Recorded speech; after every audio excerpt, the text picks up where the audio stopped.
the first ever debate you hosted on this channel was with me. Do you remember that? It was with Jim Goad. Oh my God. Jim Goad. Yeah, man. Memories. Yeah. That was a tough debate because Jim had incredible technical problems the whole time. And it just, I've tried to listen to that back and it's like unlistenable, basically. It must have been very frustrating to watch along.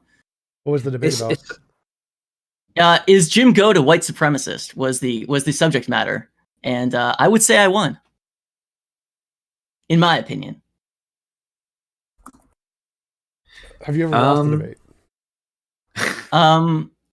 No, I'm undefeated. I don't know how many actual debates I've done. I did a really early one a long time ago with LSP, who's a frequent guest here on Biden versus Bernie. This was extremely primary content, Democratic primary 2020 content. We did that. That was like a formal debate. I don't know how many other like actual debates I've done. Those are the big two that come to mind. And then I've done like shit streaming where you go on a live stream and you argue, you bants, you do the bants. Yep. All right. Chat looks good on my end. Everything is good. Would you mind giving us an introduction to your channel and our debaters? Is that Chud? Oh, okay. Yeah, sure, yeah. So thanks, TJump, appreciate that. So I'm L0G1c9UI. I'm a lefty streamer and YouTuber. I talk about a lot of right-wing stuff, do a lot of reaction Andrew content, that sort of thing. Lots of fun, lots of memes. So search L0G1c9UI on all good social media platforms. And I guess I'll throw it over back to you first, TJump. Do you want to introduce yourself to my viewers, and we'll kind of go from there, and then Logic Guy.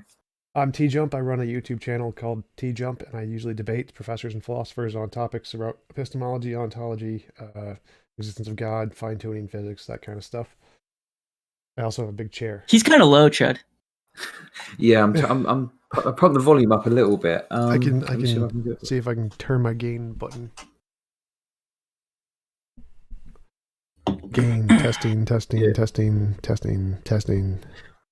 Should be a little bit better. I think you've got quite a naturally kind of low voice, but yeah, you sound great now. Yeah, cool. Yeah, you sound good. Okay, cool. Right. So yeah, Logic Guy, do you want to introduce yourself to everyone? Oh, sorry. No problem. Yeah, I'm Logic Guy. My first name's Dan. I'm a noted Twitter shitposter and Dave Franco enthusiast, and I do a chat show on YouTube called Logic Guy After Dark. Okay, cool. So yeah, we'll get into it. So we're debating on the existence of objective morality. I guess the best place for me to start, like I say, is I'll give you each 5 minutes to kind of lay out a case. Any preferences on who wants to go first or anything like that? Well, I'm taking the affirmative, so I'll probably go first. Sure, go ahead. So yeah, I believe there is an objective morality, and what I mean by that is I think that there is a morality that is true, independent of human minds. If human minds never existed, there would still be a morality. And my basis for this is that I think morality seems to be something more than just an evolutionary process in the mind. So, for example, if it was just an evolutionary process, then we wouldn't expect that anything else in the universe would also have the ability to come to understand morality, but I think that's probably not the case. I think that if there are aliens or artificial intelligences, silicon-based life, they're all going to have some kind of understanding of morality, just like all different species seem to have some understanding of morality. And I think that's because morality is something out there that can be discovered by anything that has a sufficient amount of intelligence and resources. And my reasoning for this is that there seems to be clear patterns in moral development over time. Like when we have our moral intuitions that someone kills somebody and we say, that's bad. But as time goes on, we start to see new things as being bad. Like we've given LGBT rights, women's rights, voting rights, ending slavery. All these things have happened in a relatively short period of time, which means that's clearly not evolutionary because evolution doesn't happen that quickly. So there has to be something primed in our mind that we're relating these ideas of morality to outside of just evolution. And that would be confirmed, of course, if we could discover other aliens and they had a similar idea of morality. And if all the different aliens converged on some similar principle of morality, that would be good evidence that this principle is some objective thing, not just an opinion or a subjective intuition based on our evolutionary proclivities.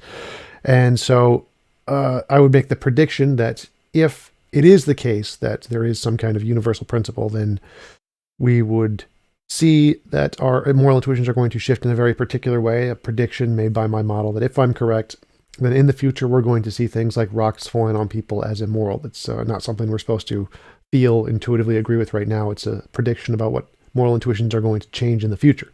And if that is correct, if we discover that that does happen in the future, that's good evidence that my understanding of morality is correct and that there is something out there that we are describing with these moral principles. And that thing that we're describing is a higher order emergent property in my model. A higher order emergent property is like fitness. Fitness is a objective feature of the world. So some animals survive in more environments than others, but it doesn't have any singular location. Like you can't identify fitness in the gut of a gibbon or whatever. So it's an abstract property in some sense, or it's a emergent property, meaning it's a combination of many different things that describes a relation between the organism and its environment. And I think morality is a similar kind of a thing where it's describing, instead of the interactions between the organism and the environment, I think it's describing the interaction between different agents in an environment. And again, I believe that there is a principle that can be objectively describe morality across everywhere in the universe. And I think it's going to be a common feature across all life that has a sufficient level of intelligence, which is why I believe it is objective and not just an evolutionary process. Okay, fantastic. Well within time. Thank you very much. And Logic Guy, a third to you. Got the same 5 minutes. Go ahead. Yeah, thank you. So my position is moral constructivism, or also called, I believe it's a synonym, or at least contained within non-cognitivism. So basically, I think that morality is something that human beings, I would say create, but I think even more to the point, it's something we do together with each other for the purpose. I think it's an evolutionary strategy for the purpose of coexisting.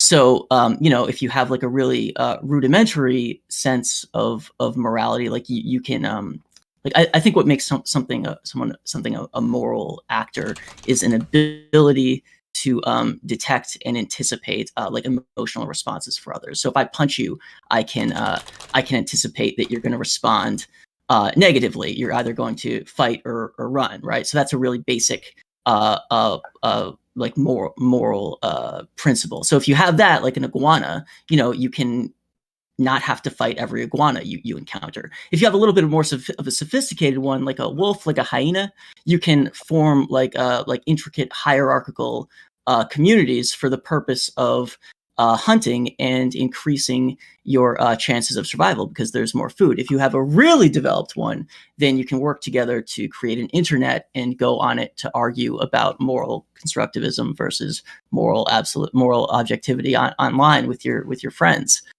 So it's a survival strategy first and foremost. I think that Tom and I have a large agreement in that morality is primarily about the world we want to live in, the world we want to create for ourselves. I would say, and I think that he disagrees with me about this, I would say that moral principles are prescriptions to be on the path towards the world that we want to create. Am I just supposed to like lay out my case, or should I go into like arguments? Well, you've got 3 minutes. Use it how you wish. I mean, laying out your case probably is the best thing, I'd say. Okay, well, I think that summarizes moral constructivism like to my satisfaction. But I guess what I would say is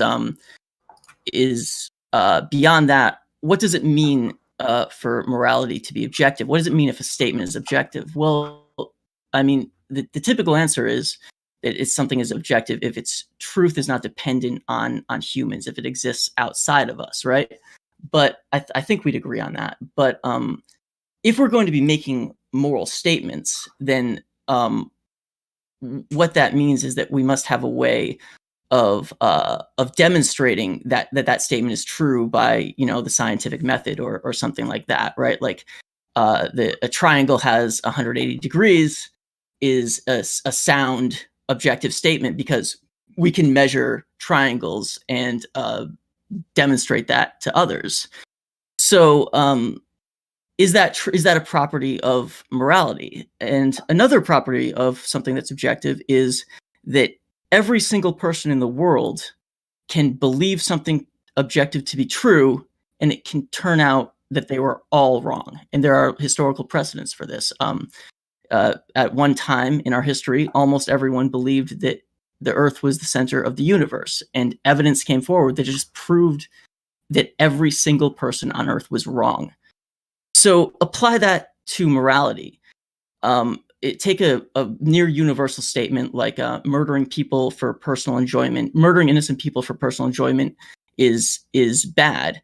Almost everyone on Earth would agree with that. That's at least as widely held as geocentrism was at any point in history. What evidence could come forward that would convince you? So just let you know, you've got a minute left. Okay, so you might want to start wrapping up. Great. So what evidence could come forward that would convince you that is wrong? What would that evidence even look like? And that, I think, pondering that statement is how I came to moral constructivism, because I realized there is not evidence that you could present me that would convince me that suffering and misery are good, and that I would want to live in a world of suffering and misery and not want to live in a world of love and compassion. There's just not evidence, because it's ultimately a subjective value. Okay, fantastic. So just open conversation now. I'll only interject where it's necessary. TJump, go ahead, and then we'll go from there. Sure. So if we discovered a alien form of life, like a silicon-based life that didn't evolve, that had morality, would that prove it's not evolutionary-based? How similar would their morality have to be to ours in order to be evidence? Because even on the planet Earth, our morality is not uniform, and in fact, it changes all the time. So, like, when you say they have morality, what are we talking about? Well, again, I think there is one fundamental principle that's going to describe all morality, that it's all moving in a single direction. So it would fit, like, if my model is correct, then based on their technological and intellectual capabilities, we can predict exactly where their moral spectrum is going to be relative to ours. It's probably going to be different. So, like, our morality seems to follow the moral progress, which is a specific pattern related to amount of resources and our ability to provide for people or desires without harming others. So depending on their amount of resources, then they would fall on that spectrum in a very particular way. So hypothetically, if we discovered an alien species that is silicon-based, non-evolutionary based, that did fall exactly where my model predicted they would fall, and that they're not evolution-based, and that would show that morality isn't purely evolutionary, right? Because they didn't get it from evolution, because they didn't evolve. Well, let me ask you this. So we use our technology to discover a sentient alien race that is roughly in the equivalent of our Bronze Age, right? So do they believe, as humans believed at that time, that human life was the most superior form of life in the universe? Do the aliens believe that human beings are at the top of the moral hierarchy? No, they would believe that they are. Oh, so that sounds like a pretty big difference. If they believe that human beings were the equivalent, were at the top, that I might kind of consider to be evidence of moral objectivity. But since we don't have an alien race to point to, I would agree that would falsify. I'm not following the argument there. So for something to be objective, all species would have to think humans are the greatest. Like that seems to be the exact opposite of objective. I don't know. I don't follow how your argument works. Okay, maybe I misunderstood your argument. It sounds like you're saying that if the alien race reached the same moral conclusions as us, that would be evidence of morality being objective. No, again, so when I say morality is objective, I think there is a principle that is greater than humans that applies to all life, and all intelligent species are going to be on this pattern of the objective pattern. So we're all developing our moral progress in line with each other, but we wouldn't have the exact same moral conclusions at the exact time, because obviously we have, like, different cultures have different levels of resources, so they have different conclusions relative to their amount of resources, and as they gain more resources, they all move together in the same kinds of conclusions, not based off of species. So, like, humans are starting to see that there's value in other sentient things like animals, because we have sufficient resources to survive without killing animals, and so we see value in animals. Veganism and vegetarianism are seen as the moral absolute. And the same thing would apply to other species, other alien species that reach the similar level of technological and resource availability would realize that, oh, other conscious agents, wherever, regardless of what they are, anywhere in the universe, would also have moral value. And so there's some point in our moral development when we have enough resources, we start to see significant value in all living things independent of ourselves. But it obviously starts with ourselves because it needs to. Okay, but can you turn this into like what is a belief we could find among these aliens that would prove moral objectivity and falsify moral constructivism? Well, my question was if it's evolutionary based, and they're not evolutionary based, and that proves out morality isn't evolutionary based. Because if they have morality, and if it maps onto my model of morality, and they have it, then what I'm calling morality isn't based on evolution. This is prior to the question of constructivism or not. This is just showing that it's clearly not evolutionary based, because they didn't come from evolution. So this is a hypothetical alien race that didn't evolve. Yeah. Okay, well then that would definitely prove that morality is not that there's at least, it would prove there's a form of morality that's not evolutionary based. Absolutely. Right. And so that would mean, and since I think that is highly likely, it seems very highly likely that if there was an alien race, I think even artificial intelligences, once we get them, will develop a moral system, regardless of any evolutionary traits whatsoever. It seems to me that any evolution or any species of any kind in the universe are all going to develop some kind of moral system. Which, if true, like obviously I can't prove that because we don't have any examples of alien species, but if true, that would be very good evidence that morality is independent of evolution. I mean, it's obviously based on this gigantic what if, but I think I have to somewhat revise my my statement, because I do think that our evolution, our morality is evolutionary, but I also kind of gave a definition for a moral actor, and I said that if you have the ability to recognize and anticipate emotional responses in other beings, then you're at least on some stage of a moral actor. So based on that definition, and we could expand the definition, maybe it's lacking, but that definition doesn't require you to be an evolutionary being. It opens the door at least for non-evolutionary morality. Yeah, I'm happy with that. That's sure. Okay. All right. Am I supposed to ask you a question now? Sure. Yeah, go for it. Go. Okay. So I've had I kind of have an advantage here in that I've watched some of your debates on this subject. I heard of you because you debated Destiny on modern day debates, and your argument since I believe that morality, the objective morality, would have to be demonstrated in some way, you kind of built your body of evidence for objective morality on moral intuitions. Would that be a fair statement?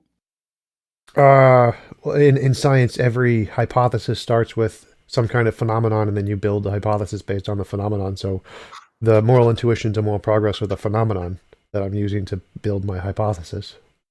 Okay, that seems like a especially poor starting point for proving something is objective. The definition, which I used in my opening statement. Let me jump in there for a second. On. So I'm not using moral intuition to prove it's correct. That's the phenomenon. So like if we're standing in the middle of a desert and we see an ocean off in the distance, like obviously us seeing the ocean doesn't prove it's there. That's just the phenomenon. We're saying, well, we see it, but is it really there or is it not there? We don't know, but we have to start with that phenomenon and then try to make predictions about what's going to happen as we get closer to it. What are the properties of the ocean going to be as we see it more clearly? Those are the things that would prove the ocean really being there or being a hallucination.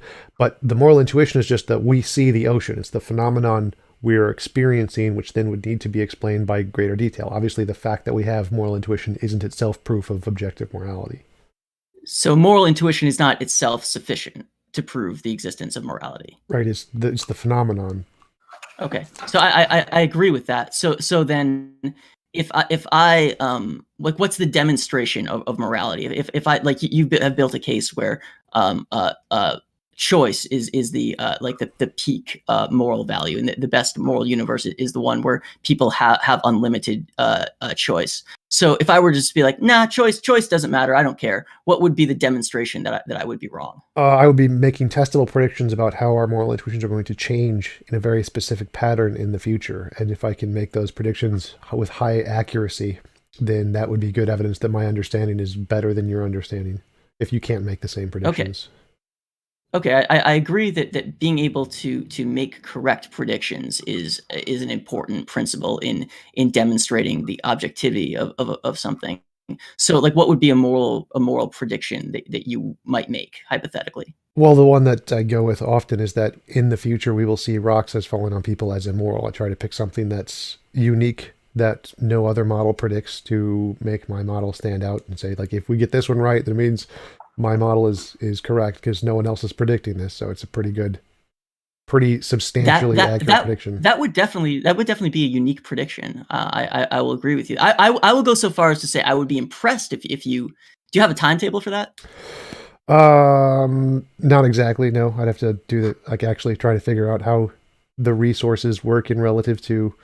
What I'd say is that once we get to the point where there's very little or significantly less humans harming other humans, then we will begin to see nature harming humans as morally significant. So it's like, once we have sufficient resources to prevent or avoid any kind of agent on agent immorality, the term morality won't simply disappear. It'll transition into meaning things that are any involuntary imposition of will, like a rock falling on somebody. So it's specifically whenever we have the technological capability to stop a large portion of agent on agent immorality, then that term will encompass and expand to mean non-conscious things like rocks.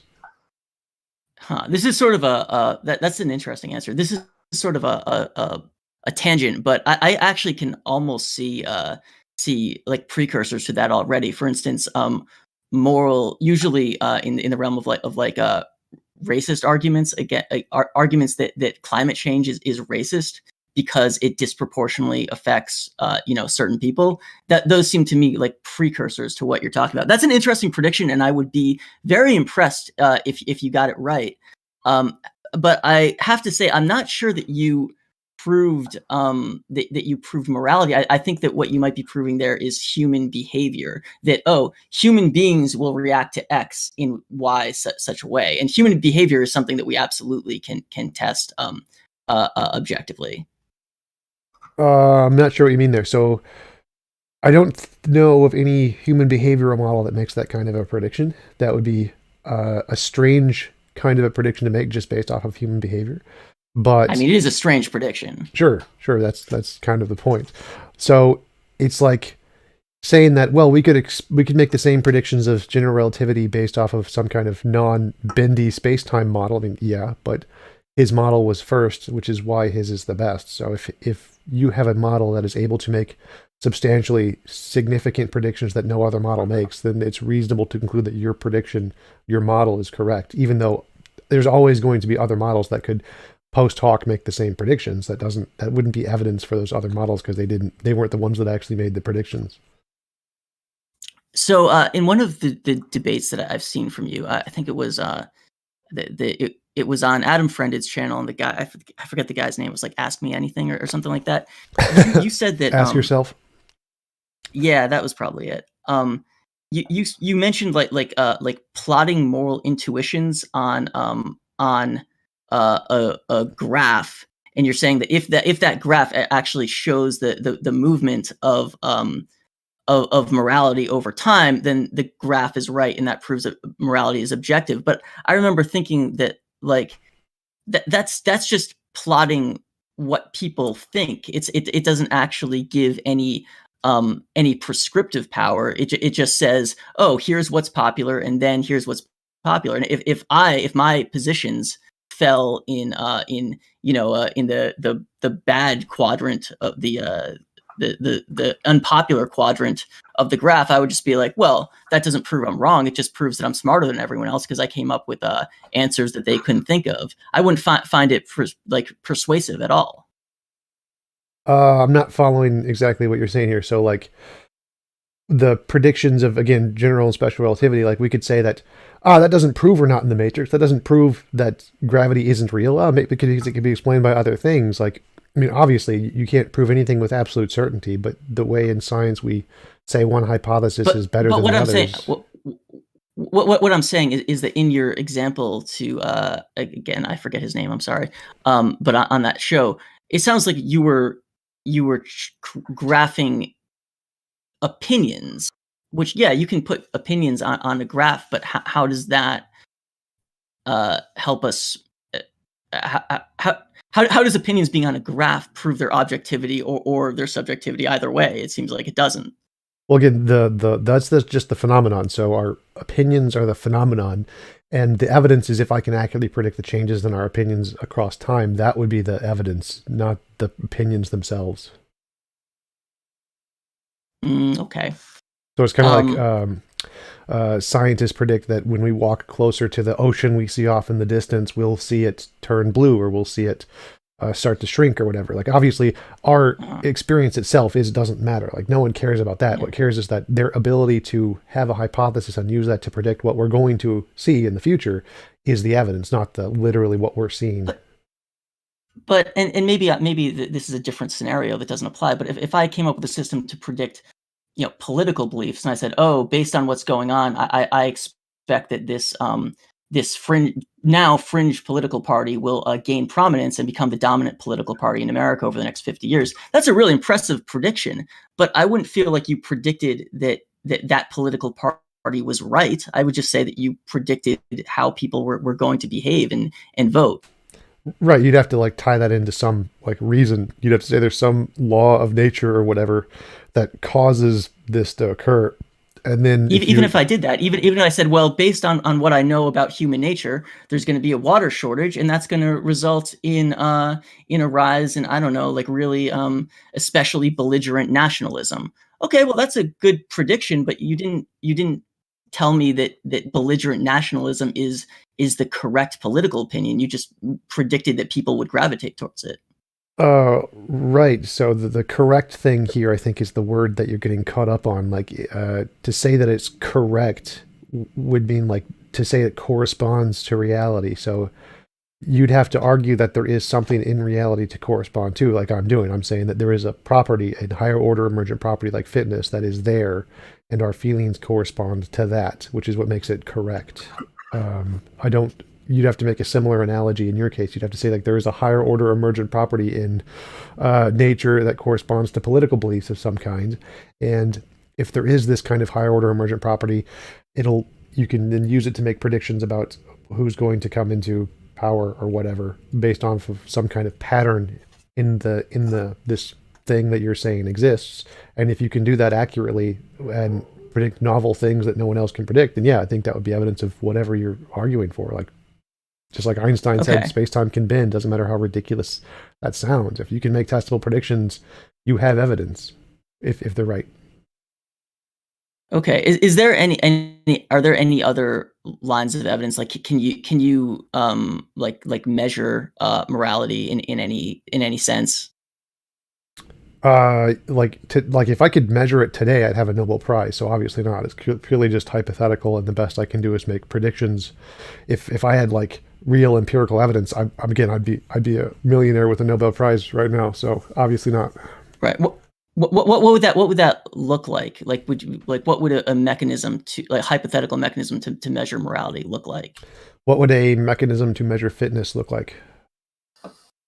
So what we would measure is things like lifespan, like increasing your length of life increases, you get less sick, your blood pressure goes down, things of that nature.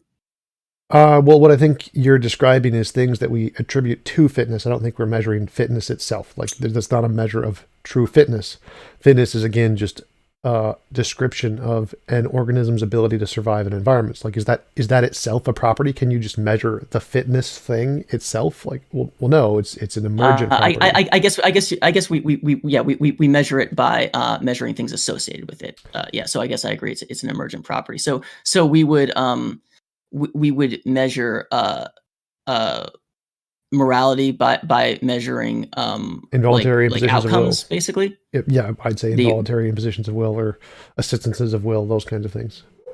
Yeah, but I think the difference there is that fitness, I don't think, is making an objective statement. It's not saying you should be fit or you shouldn't be fit. It's just in my model. Here are your in my model, like, the shoulds aren't in my model. Like I'm a moral realist, a moral naturalist. So the shoulds aren't in there. They're just, morality is a descriptive statement. It's a law like any other law of nature. The should thing is just something we impart onto it that's irrelevant. Shoulds don't even mean anything in morality, so it's just incoherent as far as I'm concerned. Yeah, this is something you said during your debate with Destiny that honestly kind of confused me, and I think I've sort of wrapped my head around it. But when you say, I think of morality, I think of moral statements as ought statements, but you have a different view of this. You say that ought statements are you don't think of morality as ought statements.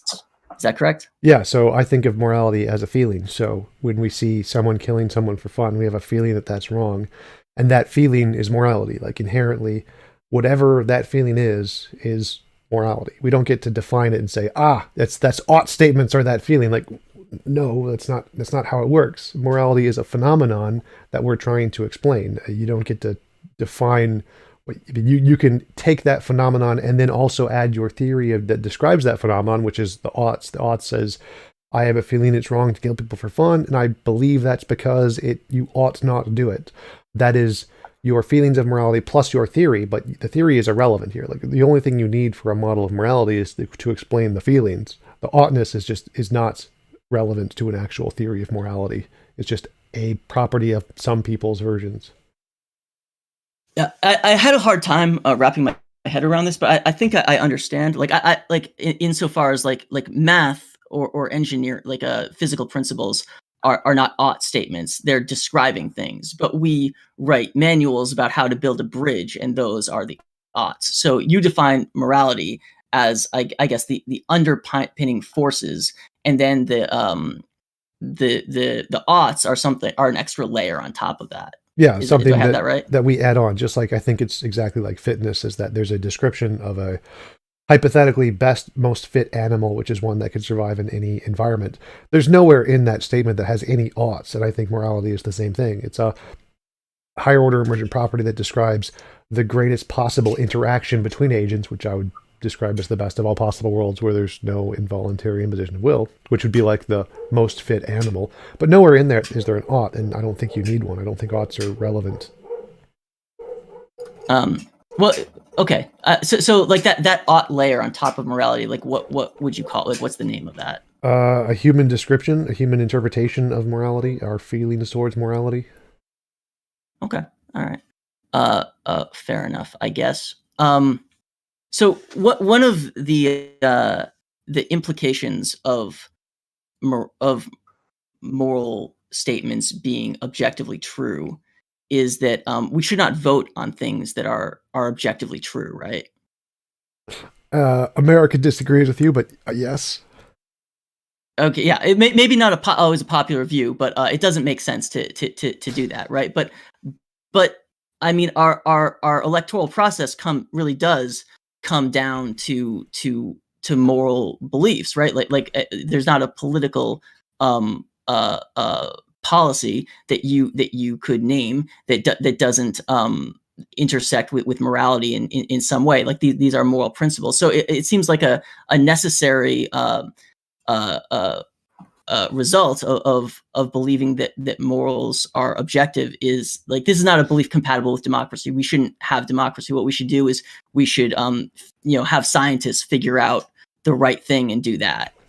Well, yeah, I think that there is an objective truth to morality, just like there's an objective truth to science, and every one of our policies should conform to the truth in both respects. I think scientists should essentially make all the decisions, or predominantly, about our direction that we should go in.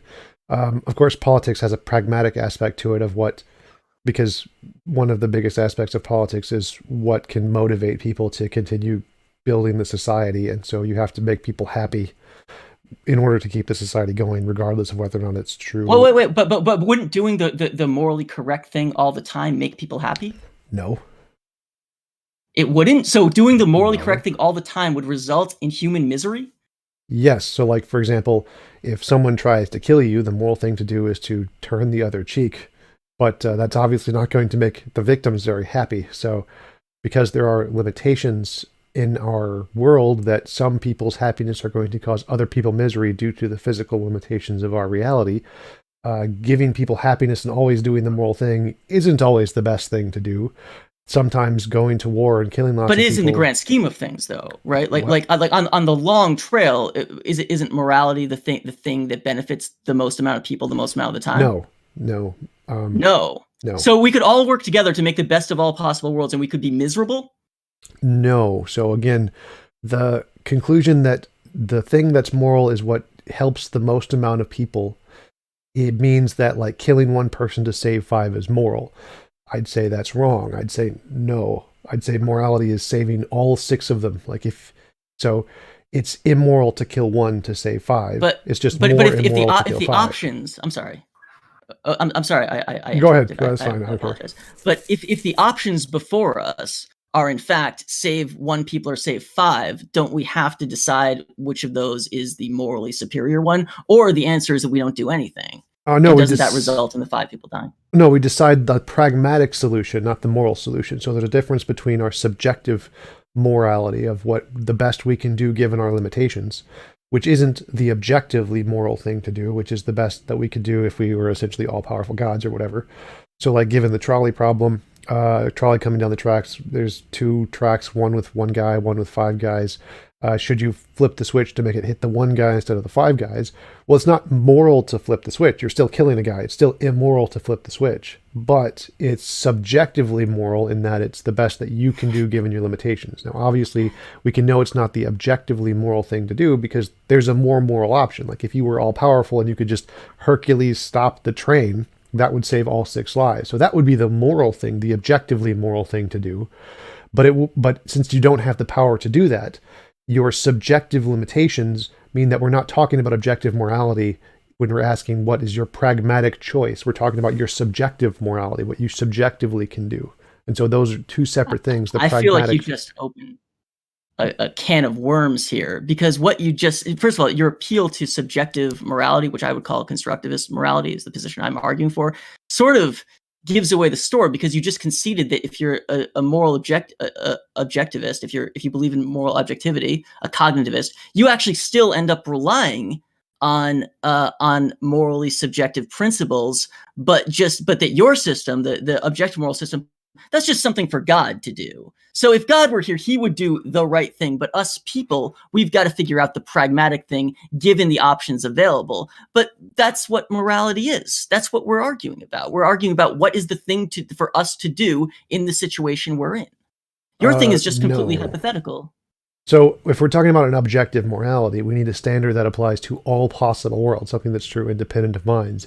If it's only true... Wait. If it's only true in our context, in our world, that is by definition subjective. Like, that's just a stupid definition that will never qualify as objective morality, because you're only asking what is our subjective choices, which is inherently going to be subjective.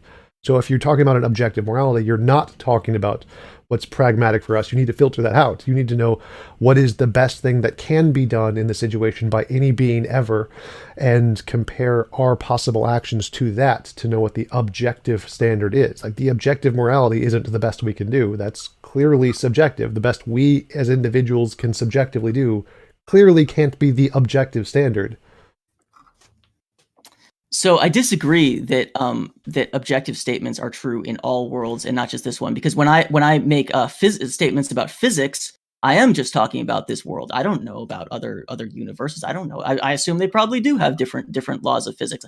I am talking about the world I'm in now and what I can measure. The other worlds are completely hypothetical, so who knows what's going on in that? I think you might have misunderstood what I meant by objective there. So if we're saying there is a standard that applies objectively independent of humans, and that would mean that that standard can't be measured relative to humans, right? Because if it's objective in the fact that it's independent of humans, if you're measuring it dependently on humans, those are literally opposite statements. Those are contradictions. Right. Yeah. Which is why my statement, why my belief is what it is. So yeah, I agree with that. So in my view, objective morality is something we have to find some standard that would be true independent of humans, and then try to see where do our actions fall on the spectrum of that independent standard. So we have a subjective.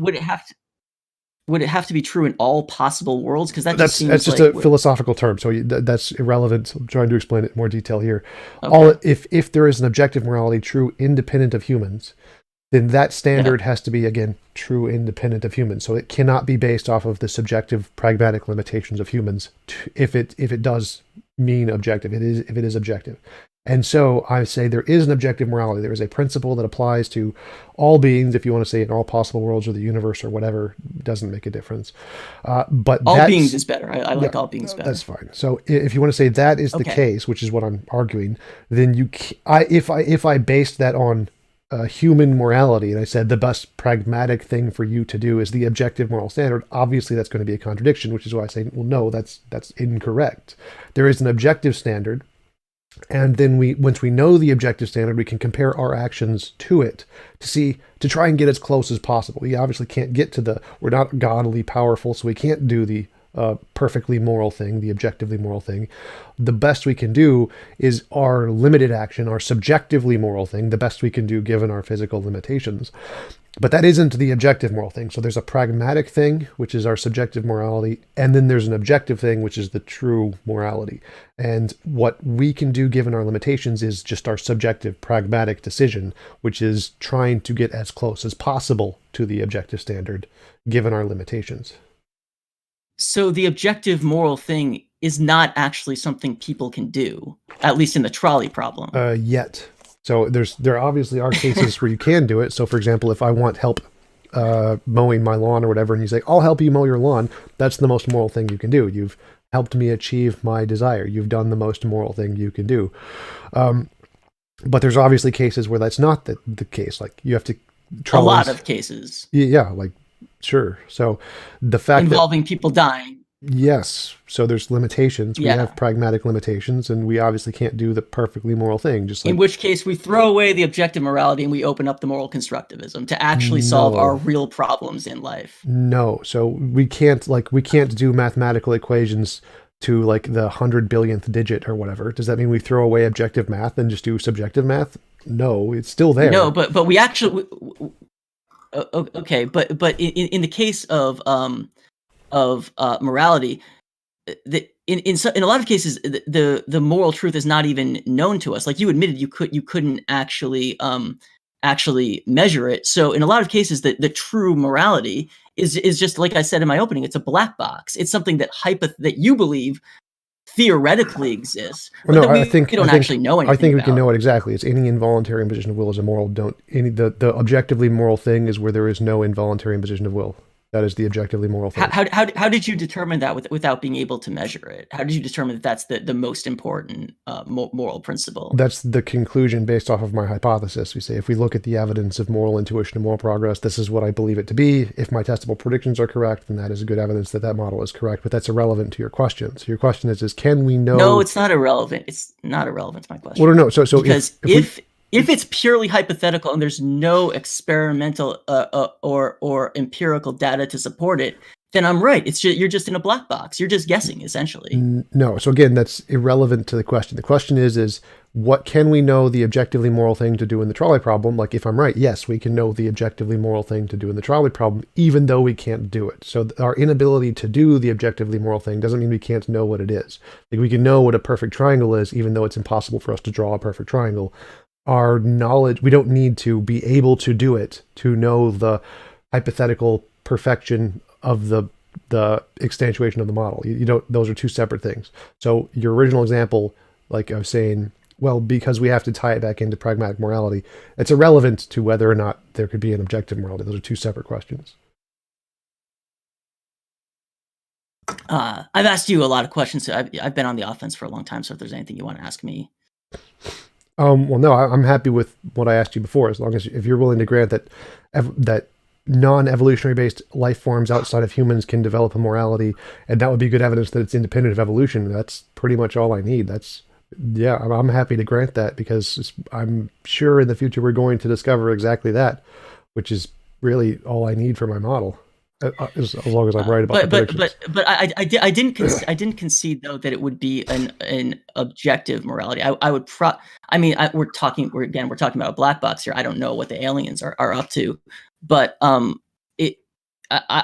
would probably be inclined to say that the aliens developed their own subjective morality, which might have overlap with ours, which might be similar, but I would also expect to see significant differences. I mean, we sort of have a model for this in our own history. A lot of human civilizations developed independent of one another, and in fact, they agree on a few big things and then disagree on a lot of things. And I think that they agree because they have a common starting point. Right. And if the aliens in question are sentient beings, then I would expect them to form a moral system that put sentient beings at the top. Right. That's why that would make sense. Yeah, that would just be some kind of evidence that it's independent of evolution. So the additional evidence would be if my testable predictions were correct, as you said, like, yeah, that would be really impressive if you got that right, because it's a very strange prediction. I think that counts as evidence for my model, even if it isn't proof. Like, obviously, you can't prove anything. Wait. What would count as evidence for your model? The fact that would prove you right, or doing the prediction and getting it right would actually be evidence? Doing the prediction, like that. When we see rocks as falling on people as immoral, and if other alien species got to the same point and they also saw rocks as falling on people as immoral, and this pattern that I've defined was consistent across conscious beings, and that prediction I made was correct, that would be good evidence that my model is correct, even if it's not proof. If I predicted that bubblegum ice cream would be far and away the most popular flavor of ice cream in the future, would that prove that bubblegum ice cream is objectively the best ice cream? No, not if. But if you said there is some law of nature that makes this the case, and then you can use that to make predictions and get those predictions correct where no one else can, that's good evidence of your model. And what is the law of nature in this case?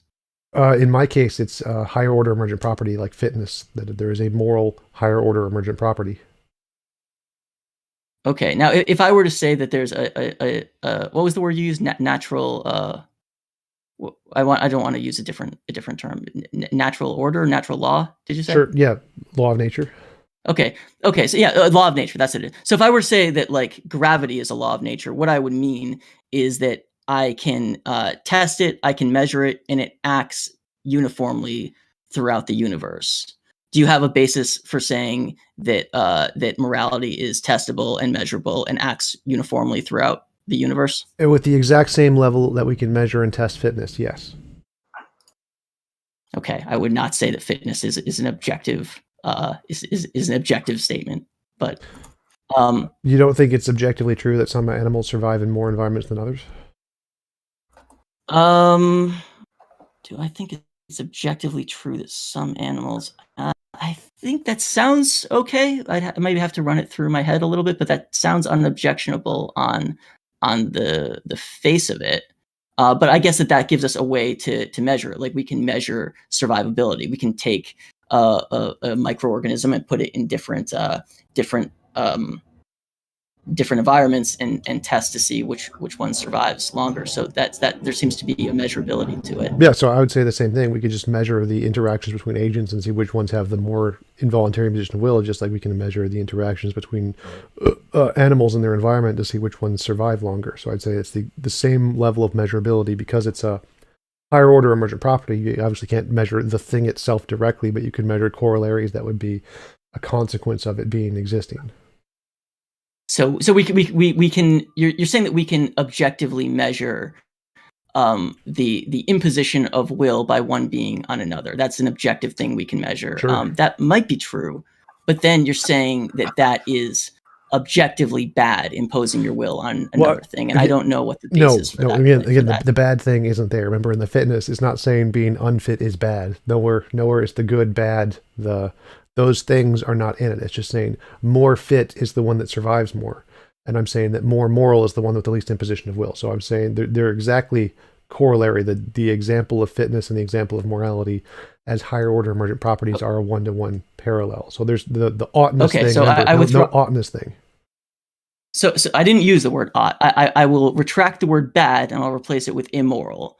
So the less moral system is the one with more imposition of one's will on another. Yeah. Is the less moral. But I don't see any basis for saying that is an objective value. What if I just say yeah, it's great. It's great having other people impose your will on it is great. What's the test? What's the demonstration that I'm wrong? Well, how is that any different from saying that the less fit animal is the one that survives in the most environments? Like you could say that, but the property is there. Because so like there's a pattern but to the amount of environments an animal can live in, and whether you want to label that moral or immoral, the pattern is still going to be there, and there's still going to be one that survives in all environments and some that don't survive in any environments.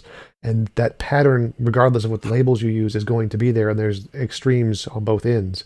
And so those extremes and that pattern is objective, regardless of the labels you use. It just seems like you're doing one more move in the moral example. In the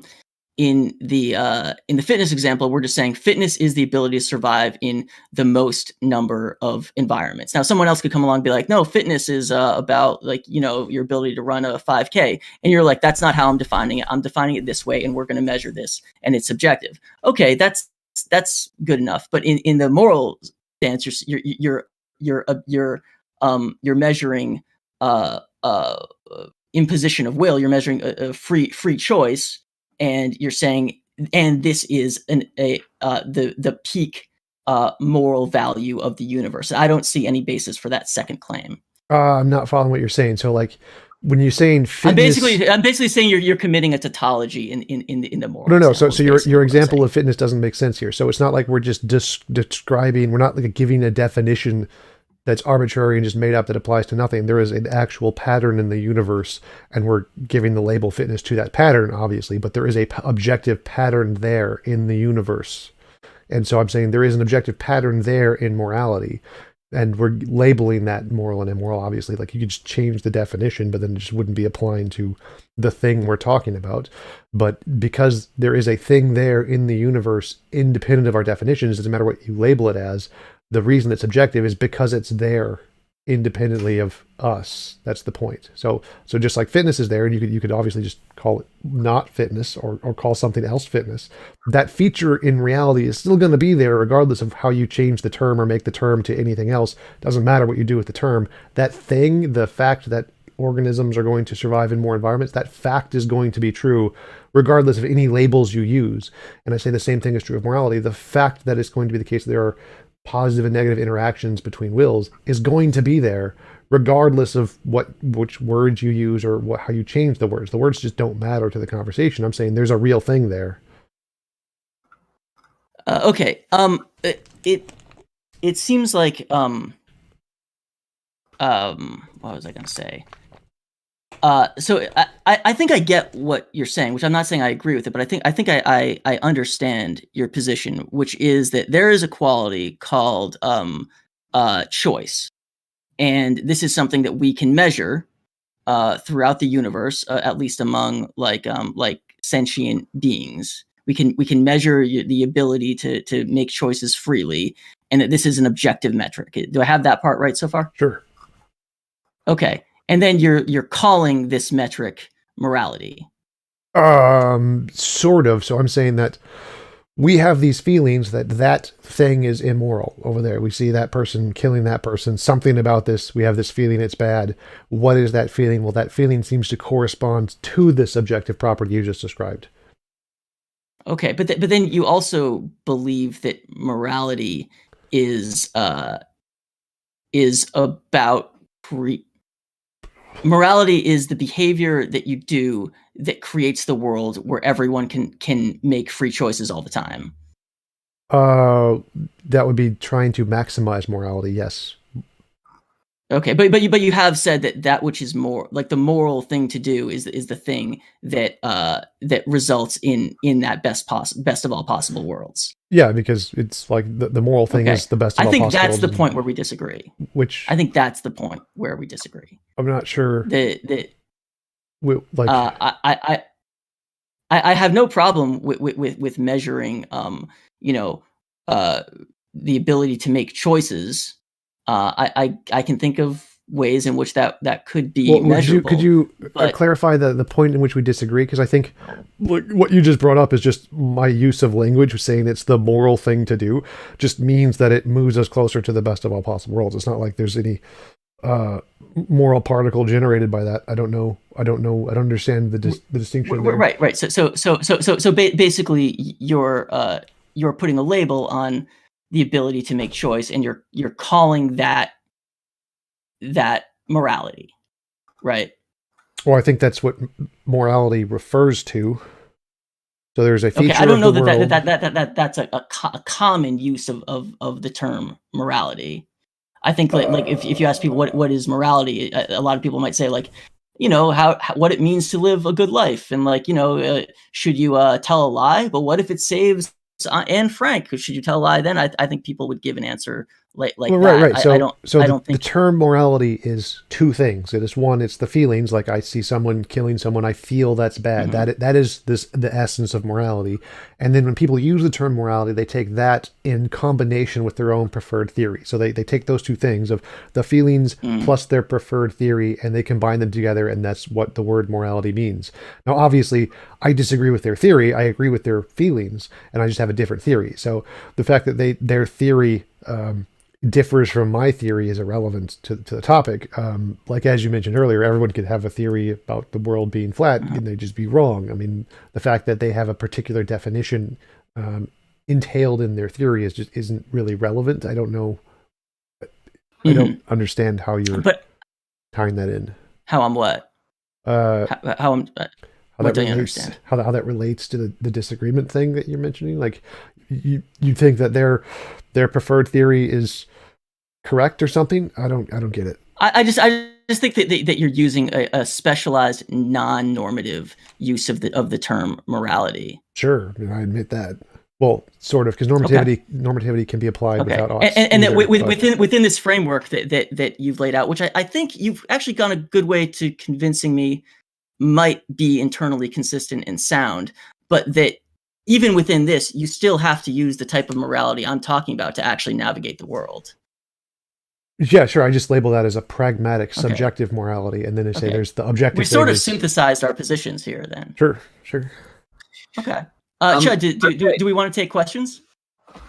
Yeah, we'll spend like 10 minutes taking questions. I mean, if anyone in chat's got any questions, feel free to shoot them this way, and then we'll call it a day, I think. Yeah. I mean, does anyone want to make any final points before we move to questions? I like cheese. No. You like cheese?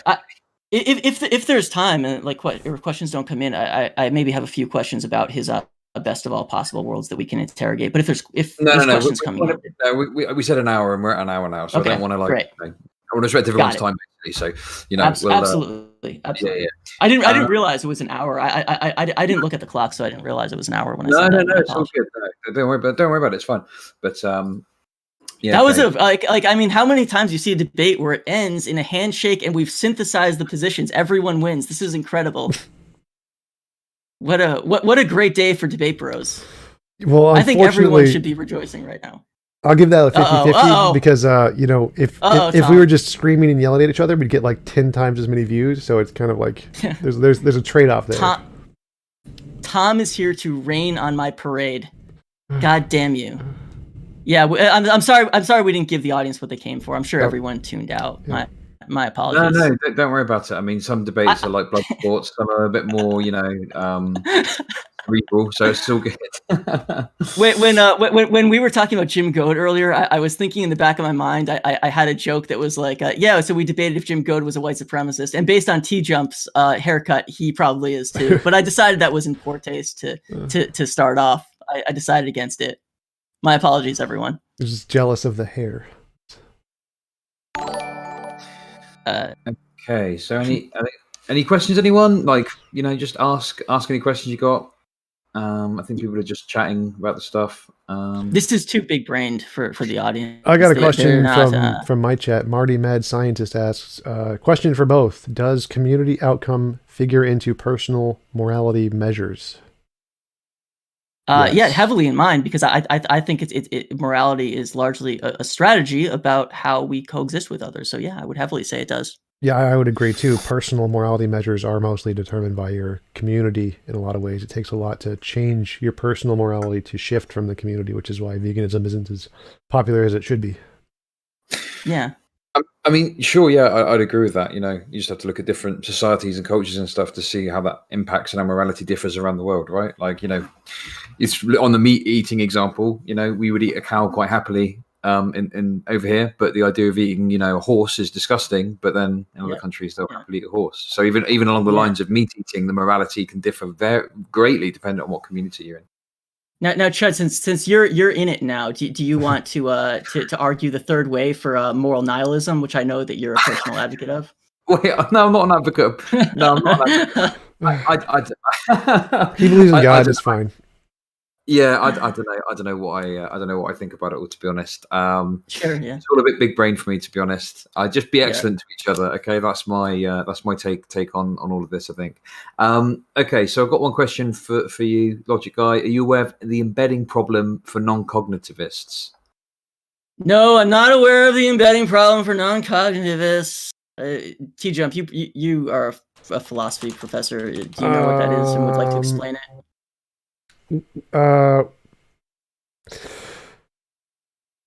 No, it's too hard. No more questions from the audience. I'm storming off. This is bullshit. Is killing babies wrong? I would say yes. So non-cognitivism is the position that moral statements don't have truth value. So that can't... Right. So I'm not answering in a factual statement. I'm saying that I think that killing babies is wrong. So it's not true that killing babies is wrong. It's not right. It's not true. I'm saying it's a moral ought that I agree with and endorse, and I'm going to enforce on you because fuck you. Okay. So I mean, if you endorse it, but it's not true, how does that work out? Well, there are a lot of things that I prefer, but don't necessarily claim that they are objectively true. It seems to me like this is like a weird line of questioning that comes up a lot, because it seems like we impose our preferences on each other pretty regularly, actually. Because I want to stop you from killing babies. Why? Because I don't want to live in a world of baby killing. I want to live in a world free from baby killing. So that's my justification for imposing my will on you in that case. Well, that's how it starts. Like, I don't remember how the problem actually goes in detail, but that's kind of how it starts. Okay, I'll look it up. I will look up the embedded moral problem within cognitivism. Stanford Encyclopedia of Philosophy, the embedding problem should be the first thing that pops up. Okay, great. And I will Google that and then pay you absolutely no mind question answer, because I'm annoyed by you challenging me in the chat. How dare you? Only praise from now on, please. I don't want to be challenged again. No worries. Any questions? Wait. What was the name of that person so I can block them on all social media? I think it was Shapiness that asked that. Great. So. Yeah. Consider yourself blocked, reported. I tagged the FBI. Well, one problem you've got is everyone's got different names across different platforms, so it gets a bit confusing sometimes. But yeah, you're gonna ban the wrong guy on Twitter. It's like, who is this guy who just banned me for no reason? What did I do? Yep, that's right, and fuck that guy.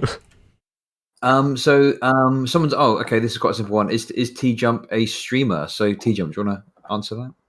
Yes, I grow potatoes on my channel. You can check out my YouTube channel where I just videotape the potatoes growing for like 8 hours at a time. It's fantastic. Okay, cool. Well, no one wants to know if I'm a streamer. No one's asking, is Logic Guy a streamer? Listen, I think the question is, when are you going to become a streamer? That's what everyone's wanting to know. Oh. Yeah, I actually don't plan on becoming a streamer anytime soon, unfortunately. Okay. In fact, I'm barely keeping up with my chat show, so I'm certainly not accepting more responsibility on top of that. By the way, I'm going to plug my chat show. I have an extremely contentious guest who I record an episode with. It's going to come out soon. It's none other than Peter Solar, Twitter gadfly, recently slandered by Glenn Greenwald, and we're going to talk about the controversy and his storied career. So everyone listen to that on Logic Guy After Dark. I'm plugging myself. I'm shilling. Okay, cool. Check out my potatoes. They're more interesting. Cool. Yeah. Okay. Well, we've done the shilling. Is there any other points or anything else anyone wants to say before we end this? Thanks for just a inviting lovely me on. conversation. Yeah, thanks for Logic Guy. Enjoyed talking with you. It was very pleasant. No screaming, unfortunately. Well, look, TJump, if you want to have a screaming match with someone, maybe we can arrange that another time. I don't know. We'll see. But oh yeah, definitely. I'd love to do more political stuff too. Eventually, there's not many people to debate politics with. Oh, if you want to debate politics, I've got a long list of people that will happily debate you. So yeah, let's sort something out. Anyway, listen, thanks very much for coming on to both of you. Go and check out Logic Guy After Dark. There's an episode with me on there, and his latest episode as well. Great episode. Yeah, great episode with you. Go and check out TJump stuff as well for you into potatoes. That seems like a good thing. And thanks very much for coming on today. I really appreciate it, and I'll hopefully speak to you both soon. Okay. Thanks. All right. Thank you, Chud. Thank you, Tom. Thank you, Logic Guy. See you guys later.